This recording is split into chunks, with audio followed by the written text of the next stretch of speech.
I want to talk now about how Americans feel about this. You covered a survey that polled Americans' response to this Republican infighting and the speakership fight in general. How did the public overall feel about the way the vote went down? Most adults disapproved of the speaker election process, 55%. This is according to a CBS YouGov survey, reliable organization that was taken January 4th through 6th. So as the speaker vote was ongoing, 45% said that they approved of the process, but among Republican survey respondents, 64% approved and 36% disapproved of the process. So there's some stark differences there, and you can, imagine why. It's because Republicans were, or conservatives at least, were doing this in order to, assert more power and have more leverage in negotiating things that are important to conservatives, and that a lot of Americans, particularly Republicans who are paying attention to a process like this, they agree with some of those things ideologically. And how does the American public feel about Kevin McCarthy himself?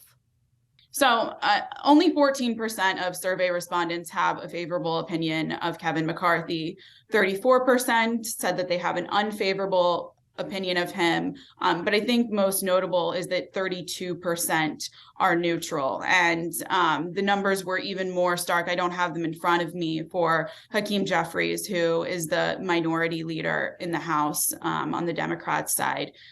Very few people were even familiar with him. And so I think that it says a lot about, Nancy Pelosi has been the speaker for some time now.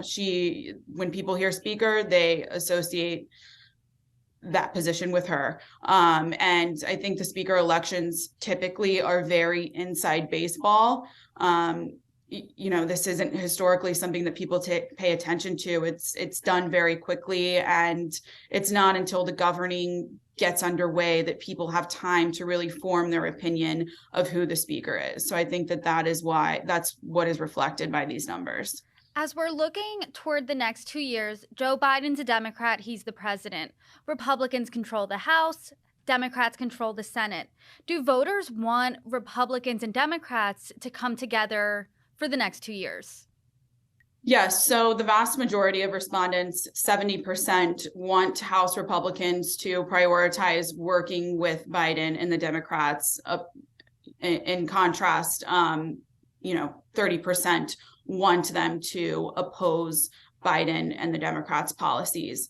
And, even among Republicans are almost evenly split when it comes to whether or not they want House Republicans to oppose and go after Biden and his policies. So I think that we're seeing a lot of fatigue with this divisive style of politics that we've had since 2016 when Trump was elected. And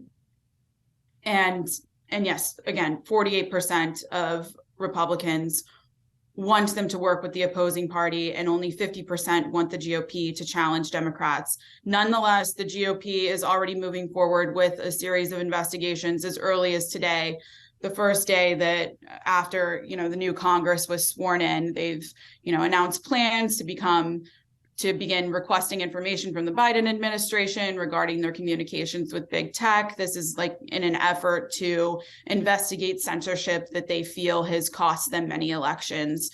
They've announced, investigations into the Biden administration's handling of the coronavirus pandemic, immigration policies. Hunter Biden is a major target. So despite their intentions, Americans do not have, much of an appetite for this, and that even extends to Republicans. Well, we will definitely keep an eye out on how it all shakes out. Sara Dorn, thank you so much.